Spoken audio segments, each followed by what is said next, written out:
அன்பார்ந்த வாலிப நண்பர்களே, நம்முடைய வாழ்க்கைய வசந்த காலமா மாத்திர இந்த லெந்து காலத்தை கடவுளுடைய வார்த்தையை கேட்டு தியானிச்சு தொடர்வோமா?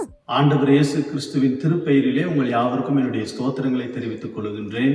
இன்றைய நாளிலே நாம் தியானிக்கும்படியாக தெரிந்து கொள்ளப்பட்ட வேத பகுதி யோவான் 11:45 முதல் 57 வரைக்கும். இதில் கொடுக்கப்பட்டிருக்கின்ற தலைப்பு என்னவென்று சொன்னால், சிதறடிக்கப்பட்ட ஆடுகள். லாசருவினுடைய உயிர்ப்பு வருகின்ற செய்திக்கு பின்னாடி வரக்கூடிய வேத பகுதி தான் இந்த பகுதி.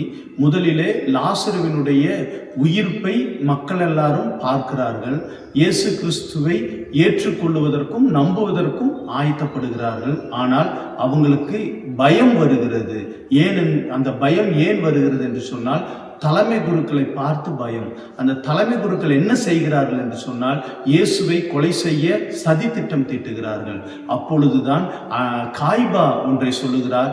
சிதறடிக்கப்பட்ட மக்களை ஒன்று சேர்க்கிறவர் என்று இயேசு கிறிஸ்துவை சொல்லுகிறார். அது அரசியல் நோக்கோடு சொல்லப்பட்டாலும் நாம் அதை இறைவாக்கென்று புரிந்து கொள்ள அழைக்கப்பட்டிருக்கின்றோம்.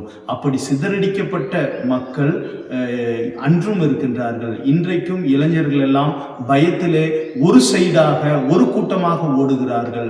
அதே போல டிஜிட்டலினால் பாதிக்கப்பட்டு முடங்கி இருக்கிற இளைஞர்களை பார்க்கலாம்.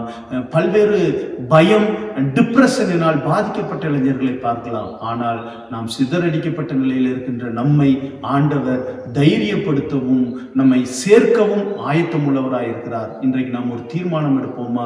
சிதறடிக்கப்பட்ட நிலையில் இருக்கிற நான் இயேசுவை நோக்கி வருகிறேன், அவருடைய குரலை கேட்க வருகிறேன் என்று ஆயத்தப்படுவோம். அவர் நம்மை ஆசீர்வதித்து அவருடைய மந்தியிலே நம்மை சேர்த்துக் கொள்வார். ஆண்டவர் தாமே இந்த வசனத்தை ஆசீர்வதிப்பாராக. ஆமென்.